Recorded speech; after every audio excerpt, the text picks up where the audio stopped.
So good afternoon, everybody. Welcome to the Foreign Correspondents Club of Japan. My name is Suvendrini Kakuchi. I'm the president of this club, and I will be your moderator today. On my right is a distinguished speaker, Dr. Patricia Flor, who is the ambassador of the European Union. She will update us on the EU position on the escalating war in Ukraine. As we all know, the EU is a leading player and has provided international assistance to the Ukrainian government, and that includes military assistance. We have, during the past week, we've had ambassadors from Ukraine, Russia, and the United States, and the club is initiating a discussion on this major conflict that is going to have long-term implications on the world order. Dr. Flor will speak at the beginning, and then we will open the floor for question and answer. The session will be for an hour, and we have time till 2:30 p.m. So thank you very much for your time, and the floor is yours. Yes, thank you. And first of all, thank you, to the President, for inviting me today to the Foreign Correspondents Club. And thank you all for joining for this event. Russia's aggression on Ukraine. The European Union condemns in the strongest possible terms Russia's unprecedented military aggression against peaceful, independent Ukraine, its neighbor. By its unprovoked and unjustified military actions, Russia is grossly violating international law and undermining European and global security and stability. We deplore the loss of human life and the suffering. You watch the news. Only a few kilometers from the EU's border, the Russian army is committing barbaric actions during its invasion of Ukraine. It is bombing and launching missile strikes against cities, killing innocent people, civilians. We call on Russia to immediately cease the hostilities, withdraw its military from Ukraine, and fully respect Ukraine's territorial integrity, sovereignty, and independence. Such use of force and coercion has no place in the 21st century. It was President Putin who chose to bring war back to Europe. The EU will make it as difficult as possible for the Kremlin to pursue its aggressive actions. The EU stands firmly by Ukraine and its people.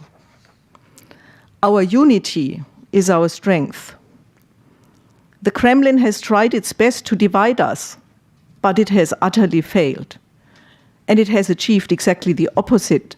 We are more than ever united and determined. In New York, the world has just issued a resounding condemnation of the aggression against Ukraine. 141 member states of the United Nations, an overwhelming majority, voted in favor of the UN General Assembly resolution. Only 5 against. We thank Japan and all countries that supported the resolution. Ukraine is facing its darkest hour, but the Ukrainian people are holding up the torch of freedom, showing immense courage. They are defending their lives, but they are also fighting for all of us, for universal values, and they are willing to die for them. We remain European leaders in close contact with our Ukrainian friends. President Zelensky's leadership, his bravery, and the resilience of the Ukrainian people are outstanding and impressive, an inspiration to us all. In this hour of need, for the first time ever, the European Union will finance the purchase and delivery of weapons and other equipment to a country that is under attack.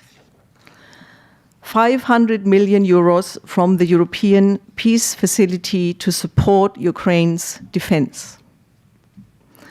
The EU will continue to also provide strong political, financial, and humanitarian assistance to Ukraine and its people, including an emergency macro-financial assistance of 1.2 billion euro. Civilians, unfortunately, are paying the highest price of the illegal Russian military aggression. The war risks killing and maiming many while displacing millions of Ukrainians, leading to a sharp rise in humanitarian needs. The EU announced an additional 90 million euro for emergency aid programs to help civilians primarily affected in Ukraine and in Moldova by this war. The humanitarian aid will provide food, water, health, shelter, and cover basic needs. We will also provide at least 500 million euro from the EU budget to deal with the overall humanitarian consequences, both in Ukraine, but also in terms of the refugees. Refugees, we welcome with open arms those Ukrainians who have to flee from Putin's bombs, and I am proud of the warm welcome that Europeans have given them. Europe stands by those in need of protection. We will provide protection to those seeking shelter, whatever their nationality and their origin, and we will help those looking for a safe way home. We thank all member states, especially the Czechia, Hungary, Poland, Portugal, Romania, and Slovakia for their readiness and willingness to provide immediate protection for refugees from Ukraine. Let me also welcome here the announcement by Prime Minister Kishida that Japan is willing to receive Ukrainian refugees in solidarity with Ukraine and Europe. One word on Ukraine's potential accession to the EU. We have already a process with Ukraine that includes integrating Ukraine into our single market, and over time, the Ukrainian people, they belong with us, they are one of us, and we want them in. I am sure nobody can doubt that a people that stands up so bravely for our European values belongs in our European family. But there is still a long path ahead, and member states will decide about next steps. Let me come to Russia. The European Union and its partners are working to cripple Putin's ability to finance his war machine. We will hold the Kremlin accountable, and the European Union has been stepping up sanctions. The package of massive and targeted sanctions European leaders approved already will have a maximum impact on the Russian economy and the political elite. It is built on 5 pillars: financial, important Russian banks excluding from SWIFT, a ban on transactions of Russia's central bank. The energy and the transport sectors, for instance, an export ban of refining technology and closing down the European Union airspace to Russian planes. Technology, limiting access to dual-use goods, to drones, to semiconductors, and other crucial technology goods. And finally, visa policy and individual sanctions. The European Union has now sanctioned 680 individuals and 53 entities with travel bans, asset freezes, and prohibitions to provide funds. One word, very relevant in this group, on disinformation actors. We have suspended in the EU the licensees for the Kremlin's propaganda machine, Russia Today, Sputnik, and their subsidiaries. They will no longer be able to spread their lies to justify Putin's war and to sow division in our union. And lastly, we will also target the second aggressor in this war, Lukashenko's regime in Belarus, with a new package of sanctions. Let me stress that all of these measures are closely coordinated with our partners and allies, and we are, again, very grateful that countries like Japan, but also Canada, Norway, South Korea, Australia, the UK, and also, of course, the US, have been in lockstep in terms of taking measures of their own. The cost of sanctions. Are there risks? Yes, sanctions do have costs, also for us. But the people of Europe understand very well that we must stand up against this cruel aggression. Protecting our liberty comes at a price we are willing to pay, because freedom is priceless. And our investments today will make us more independent tomorrow. Of course, security of energy supply, for instance, is of concern. We cannot rely on a supplier who explicitly threatens us. And that is why we've also reached out to other global suppliers. I would like to stress that we highly appreciate the support by Japan redirecting contracted LNG cargoes to Europe in case of extra need.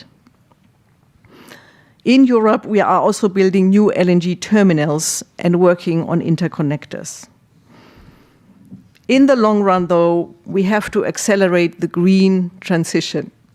It's our switch to renewables and hydrogen that will make us truly independent in future. Security and stability in Europe and globally, finally. What we are facing today is a blatant attempt to rewrite the rules of our international system, a threat to the global rules-based order. The Kremlin aims to undermine the entire European security architecture, the Helsinki principles that have made all of Europe safe. It is violating the UN Charter, where it states that countries shall refrain from the threat or use of force against the territorial integrity or political independence of any state.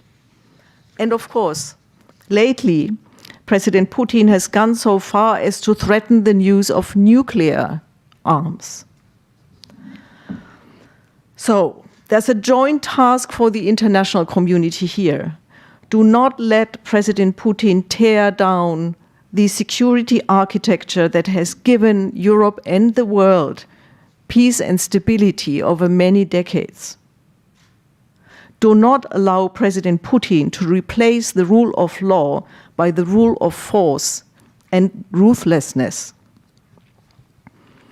To cite the High Representative and Vice President of the EU, Josep Borrell, the international community must opt for a full-scale isolation of Russia to hold Putin accountable for this aggression. We are and will remain closely aligned with partners and allies. Again, the US, Canada, UK, Japan, others. Yesterday at the General Assembly, the world came together in a historic moment to protect the territorial integrity and sovereignty of Ukraine.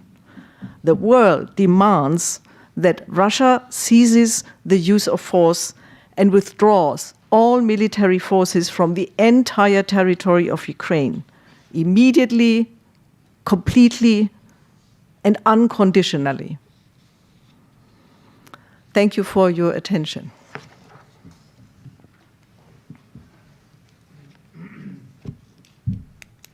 Thank you very much, Dr. Flor. The floor is open for questions. please come up to the microphone. Yes, Peter, or yeah, okay, Pio, go ahead first. Okay, Peter, go ahead.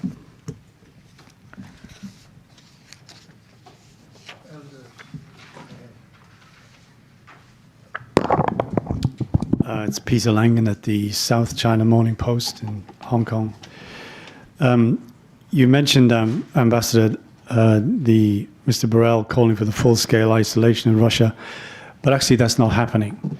We know the world's third largest economy, second largest economy, I beg your pardon, is China. And while we have all these sanctions being imposed by Europe, the US, and its allies, China's going the opposite direction. It's lifting restrictions on Russian agricultural imports and signing new energy deals with Russia. So this weekend, the National People's Congress starts, and on Monday, the Chinese Foreign Minister Wang Yi will give his press conference. Can I ask you, what does the EU want to hear from China? And what action does it want China to take regarding the Russian invasion of Ukraine? Thank you. Thank you. Do you want to collect, or shall I immediately answer? No. Yes, okay, thank you. Well, let me repeat that the call from the European Union goes out to all countries, and that includes China, to consider that Russian actions undermine the Charter of the United Nations, the principles and the rules that undergird our global community.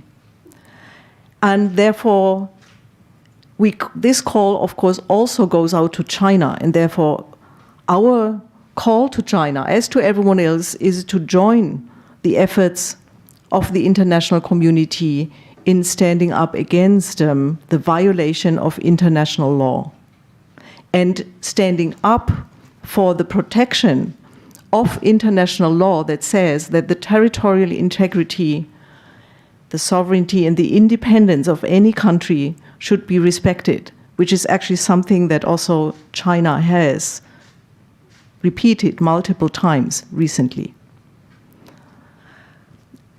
Let me remind that this aggression from Russia was unprovoked, unjustified, against a country, Ukraine, that was no threat, certainly, to Russia.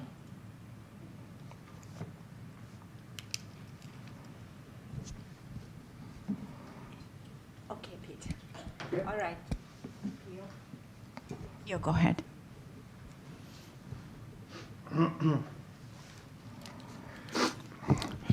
Pio D'Emilia from Italy, Sky TG24 TV.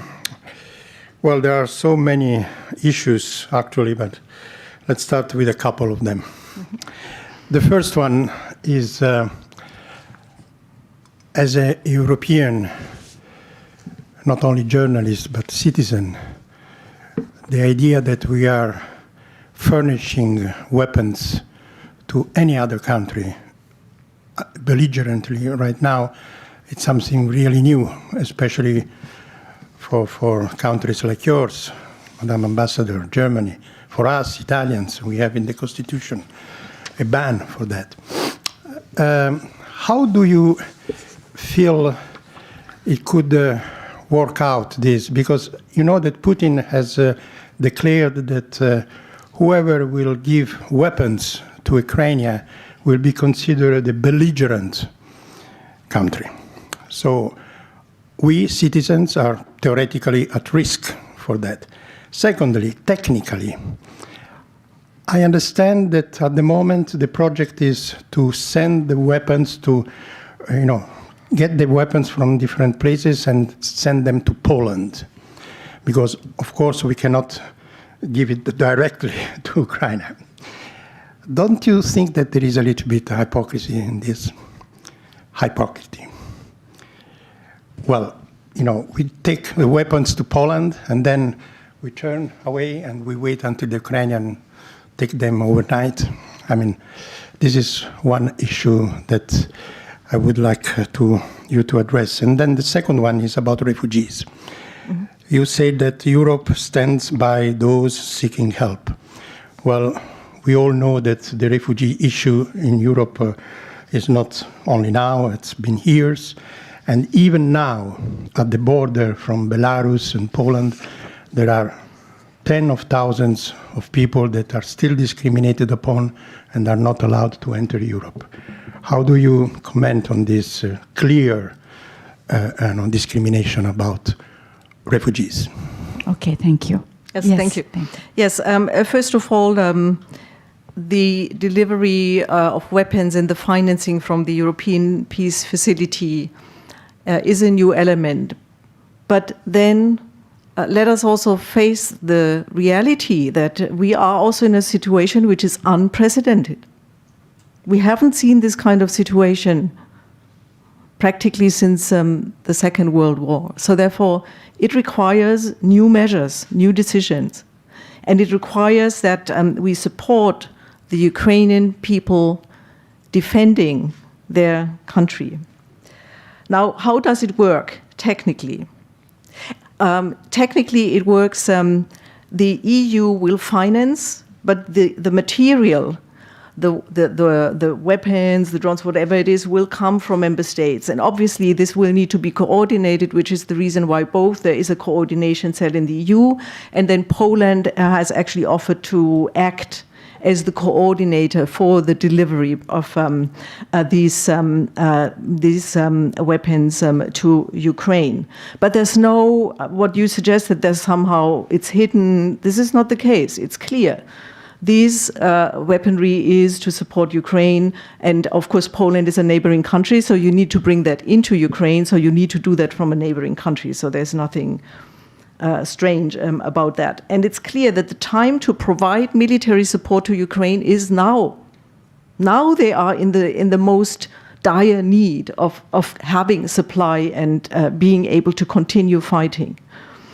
So therefore, it is clear that many member states actually are willing to then provide the weapons which would then go to assist the Ukrainians. And so therefore, this decision, which is unprecedented, is an important demonstration of EU solidarity with Ukraine and the unity within the European Union in supporting Ukrainian resistance against the aggressor. Your second question. First of all, let me say that the EU and its member states are strongly committed to ensure equal treatment for all people arriving at their borders, fleeing the war from Ukraine. Of course, you have a very, very high number of refugees right now, more than 650,000 already. So yes, there is an organizational challenge at the border, but it is clear that the EU will stand up to our international obligations deriving from the 1951 Geneva Convention on the Protection of Refugees. All member states have signed this convention. And this is a clear case of a refugee flow, people fleeing from a war situation. So therefore, they clearly all come under the 1951 convention. And so they should all be granted access to the EU regardless of nationality, ethnicity, skin color, gender, or any other criterion. Okay, thank you. We've got questions sent by email, and before that, could I ask you a question about the status of the peace talks? I mean, have they completely broken down? What is the situation on that front? I cannot answer because, of course, these are direct talks between, the ones that took place were direct talks between Ukraine and Russia. So therefore, from the EU side, I cannot comment. All right. Okay, so then the first question sent by Anthony Rowley.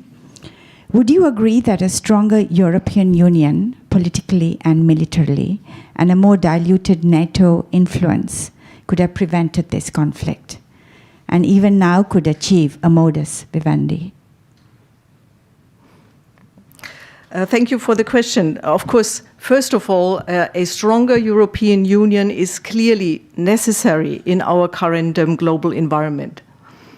And that is actually not new. And that is also the reason why EU member states and the EU over the last years have already stepped up our efforts to make the European Union stronger in terms of strategic autonomy, in terms of creating the European Defence Fund, the European Defence Agency, in terms of stepping up coordination of defence efforts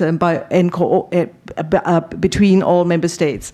Also in terms of expanding, of course, our CSDP, our civilian and security missions abroad, such as fighting piracy at the Horn of Africa and meeting other challenges. So what you can see, if you track the last decade, you can see that the European Union and the member states have increasingly been committed to strengthen the European Union and its capability and capacity to respond to crises, whatever they may be. And yes, that is the right answer in terms of the current challenges from my point of view. Okay, good.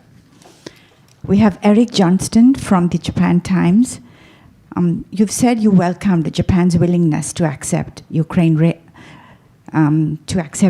refugees. What specifically are you encouraging Japan to do to help accept more Ukraine refugees? Are you encouraging the Japanese government to grant any Ukrainian now in Japan refugee status if they apply, or grant refugee status for not only themselves but also for their immediate family members? Thank you for the question. First of all, let me say that obviously, those Ukrainians who currently live abroad, including in Japan, cannot return to their home country at this particular moment. So therefore, yes, I think all countries, including Japan, should allow them to remain safe where they currently are, including their families. The other fact is that in any refugee crisis, and this is no different here, the UNHCR, the UN agency dealing with refugees, and the High Commissioner for Refugees is always also calling on global solidarity to assist those countries who are the immediate neighbors and those immediately affected by refugee flows, because they, of course, carry the first load, the biggest load. And I would say that in Europe, of course, with the European Union, we can also and do shoulder a large part of this burden.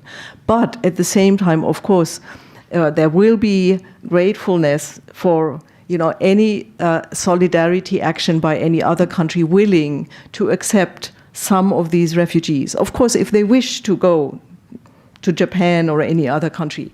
And this is usually a process which is facilitated by the UN Refugee Agency. We have Fred Wako, freelance.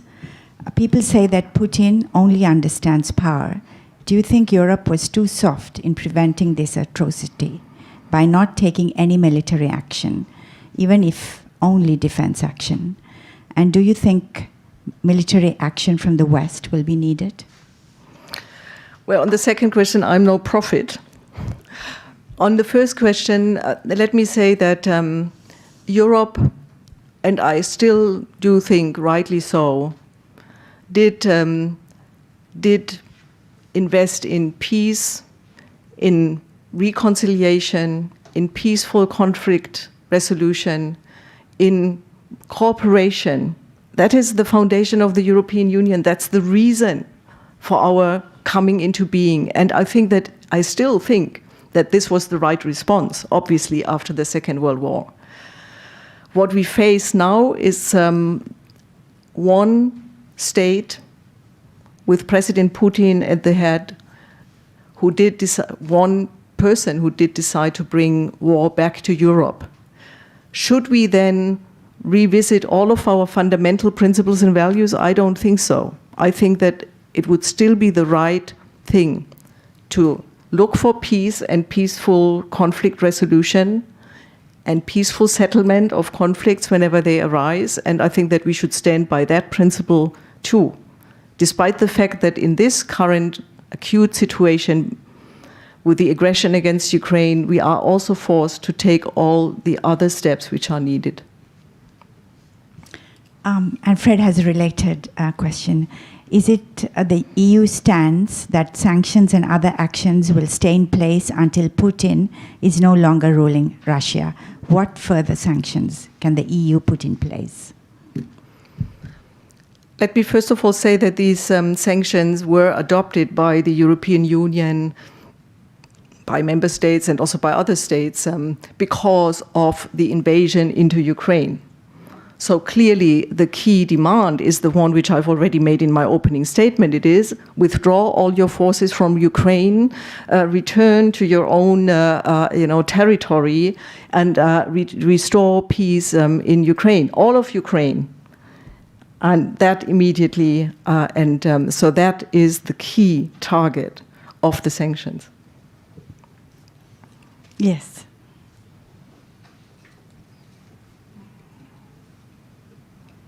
Hi, Rocky Swift with Reuters. I just wondered if you could expand a bit on what you said earlier about Japan's LNG contributions to Europe. What has been sent so far? What might be needed in the future? Any other details you can give on that? Thank you.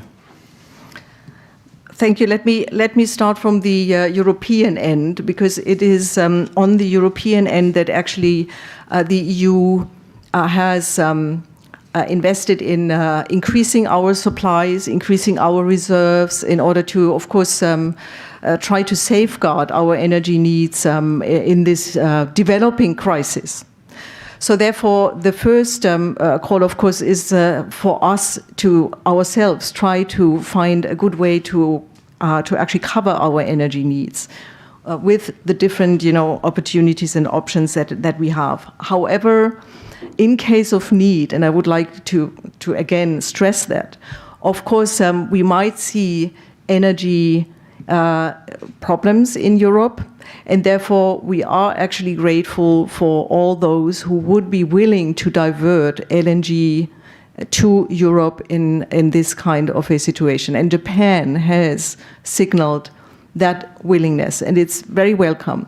But it's also welcome that some of the producers, energy producers, have actually increased their production in order to meet the energy needs, not only of the EU, but globally in this particular situation. Okay. Yes, over there.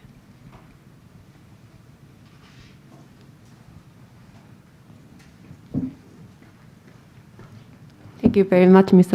Ambassador. I'm Hinata Miura from Nikkei, Japanese newspaper. And I'd like to ask you about Japan's sanctions. And how do you think about Japan's sanctions so far? And how do you think Japan need more, or what to do in the future? Yes, thank you. First of all, I underlined already in my starting remarks that we have moved in coordination with partners, international partners. The G7 format also played a key role, and Japan has really been moving in parallel and in total coordination with EU, US, and others on this. And that is a very, very good sign, because from our point of view, every day counts. It counts in terms of what's happening in Ukraine. So therefore, we have highly appreciated this very strong and close cooperation with Japan on sanctions. There are some areas where the EU has gone beyond the current decision-making here in Japan. Let me mention the closure of our airspace. So in these areas, I would ask everyone, again, also to consider their own, policies and possible steps in these fields. Because the more we are united in our sanctions approach to the Russian Federation, the higher actually the cost for Russia and the higher the chances of influencing decision-making in Moscow. Yes.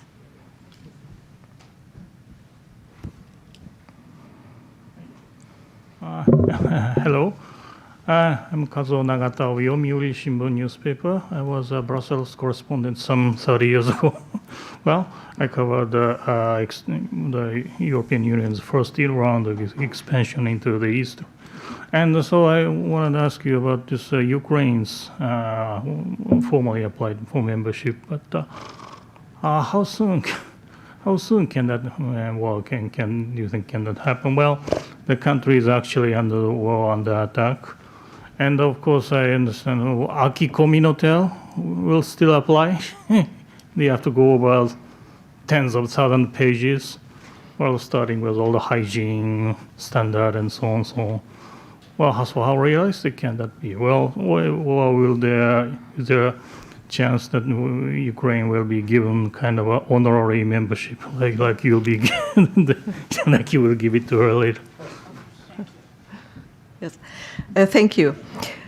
Well, indeed, you've already said it yourself. All accession processes to the European Union have been time-consuming and very lengthy, 10 years and more, because to join the European Union as a member state means that you have to adjust all of your legal system. You have to apply all of the rules of the single European market. So it's a daunting task for any country. So therefore, it is a long path. It is a long path.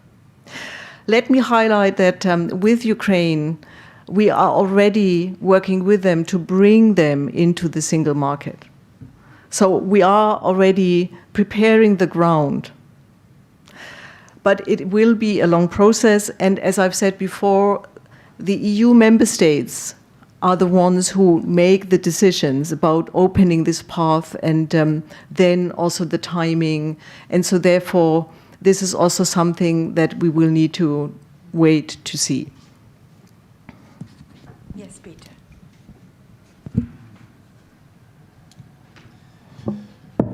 Can I follow up on my earlier question? Because I don't think you answered the second part of what action does the EU want to see from China? So just to illustrate, the sanctions, if it's a war of sanctions, the great big hole in that argument, as I said, is China is conducting business as usual with Russia. So does there come a point, or what is the point, where the EU starts reassessing its own trade relationships with China, considering it's such a massive partner, to try and bring pressure on Beijing to comply with these international sanctions? But really the stress is on what action does the EU want from Beijing? Thank you. Thank you. Let me say, I don't know when there will be a point where we will consider something which is currently, of course, not in the cards. But let me say that, of course, as I said before, the call from the EU is really to everyone, including China, to react to the aggression against Ukraine.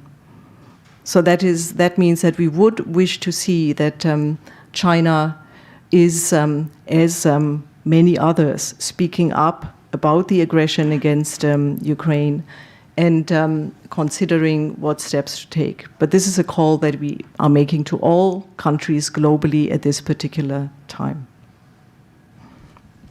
Pierre.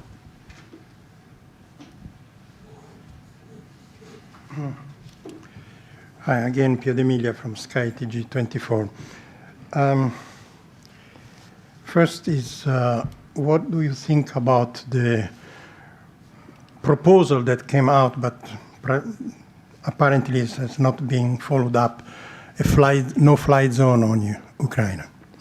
What is the position of EU on that? And secondly is a more philosophical one. I mean, Europe has always lacked a common defense, a common army. Do you think that this unfortunate occasion will bring European countries seriously discussing a joint defense and army, which, to be very frank, has not been very much favored and pleased by US? Yes, first of all, no-flight zone in Ukraine. I think that the key question in this context would be who enforces it.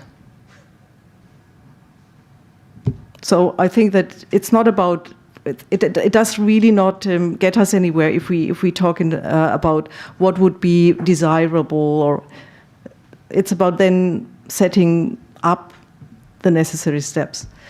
Then the common army, or let me say, I think that within the European Union, as you are aware, we have actually achieved a strong competencies for the Union. So member states have transferred competence on the market, the trade, and other areas to the European Union. But it is equally clear that the foreign and security policy is a member state prerogative and field. And therefore, I think that concretely speaking, we are on the right path in terms of strengthening the cooperation among member states and bringing that under an umbrella of the European Union, encouraging cooperation on, for instance, defense industry projects, on the sharing of capabilities. I think this is the right path forward, to build on what we have in the EU, what member states have, and to try to support the strengthening of cooperation among these different forces. And let me say that I would also claim that the experience with EU missions, military and civil military missions, such as Atalanta at the Horn of Africa, or of course also missions in Mali, the EU is an actor in the security field, and that means that member states bring all of these capabilities to these missions, but nonetheless, we have worked very well, and we have made a difference in terms of having these EU missions. So I think that the way forward is to strengthen our cooperation among member states under the EU roof and umbrella.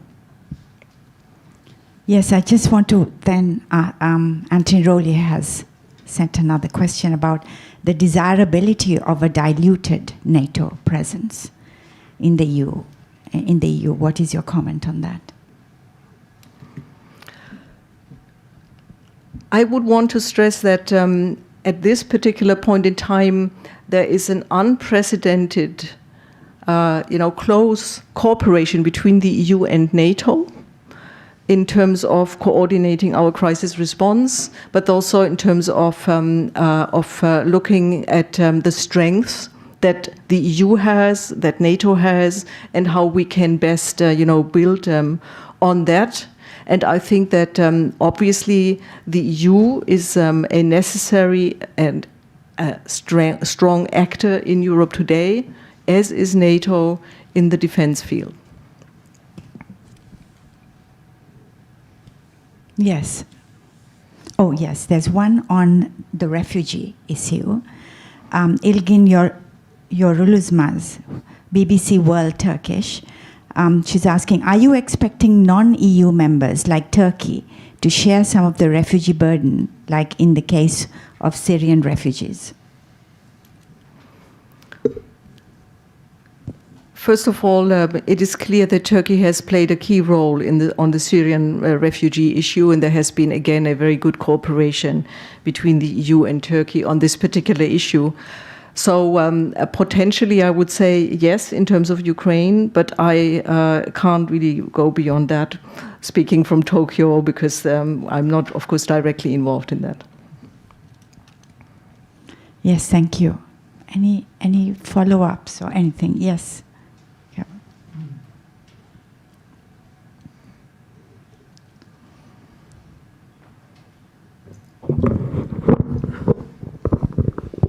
My name is Kurt Sieber. Thank you very much for an excellent presentation. I'm an associate member here. I have two questions. The first one is, how tight is the situation with the SWIFT? There are all kind of rumors going around who is part of it and who is not part of it. Also, it was said that Russia has kind of found or produced a similar system on their own, and so on and so on. That's my first question. The second question is, and this is a little bit delicate, I mean, from outside we have seen over the years, last few years, that Poland and Hungary has not always been on the same line as the EU as a whole. I would guess that now Poland is very strongly interested because they're the next one on the line. And how about the situation in Hungary? Thank you so much. Thank you. First of all, regarding SWIFT, so the EU decision means that important Russian banks are excluded now from the SWIFT system. And at the same time, we have also banned transactions of Russia's central bank and also frozen their assets, with, of course, the main goal to prevent that they continue to finance the war in Ukraine. That means that we actually have cut Russia's access to the most important capital markets. This is very clear. And we are targeting 70% of the Russian banking market and also key state-owned companies, including in the field of defense. So from our point of view, these sanctions will be effective. They will increase Russia's borrowing costs. They will raise inflation, and they will gradually erode Russia's industrial base, including in the defense industry sphere. Regarding Poland and Hungary, yes, of course, it's no secret that there have been quite a lot of discussions with those two member states about particular areas of concern with conflicting views. So that's not new. But let me again underline that in this particular crisis, member states of the European Union, including Poland and Hungary, have rallied around very difficult decisions very fast. And they've been united. And this is why within the course of a few days, we've been able to adopt 3 consecutive packages of sanctions. And we have been able to speak with one voice. And so therefore, if there's one thing that is really being demonstrated in this crisis, is that the crisis has brought all of us together even stronger than before. We are now more united, and that includes Poland and Hungary, who indeed are also close to where this crisis is currently unfolding. So it's it's maybe a message or a lesson that also should be understood in Moscow. The pressure on us makes us stronger and more united.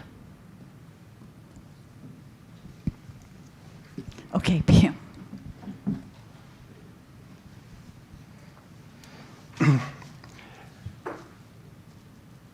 What has changed in European balance from 1999 when NATO bombed Serbia?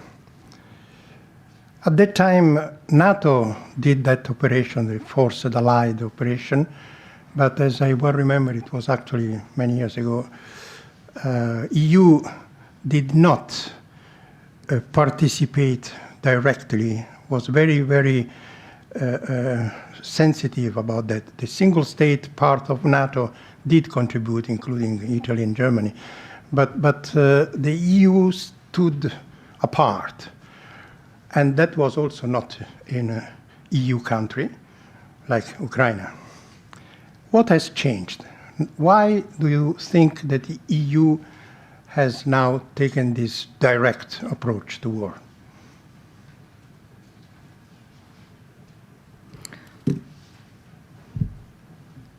It is very clear that the current situation which we face is one where a peaceful, democratic country next to us, associated with the EU, and no threat to anyone, has been invaded by the Russian Federation.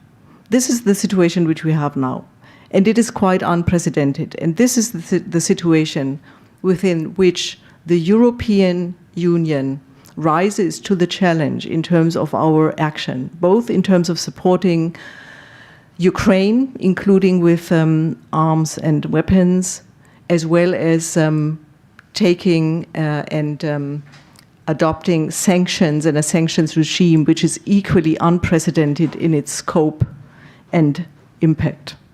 So our reaction reflects the gravity of the current situation with Russia disregarding international law, invading its neighbor, its brother country, for no reason, with innocent people now losing their lives in Ukraine.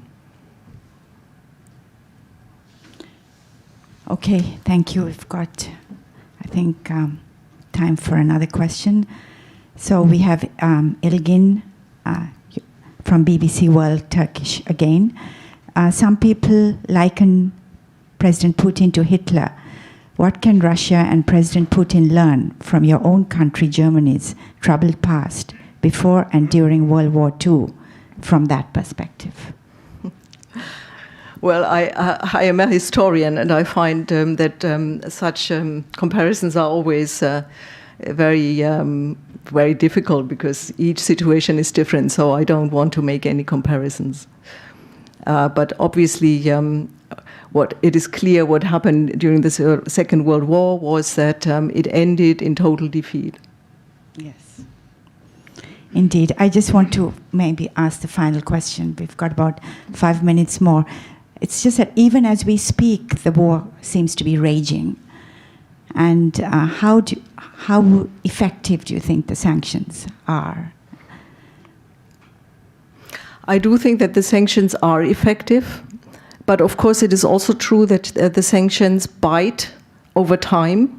So we will see an increasing impact of these sanctions as we go, forward in time. But I think that you can already observe the very direct impact that, for instance, the closure of the airspace and the freezing of assets has had, especially also the financial, sanctions.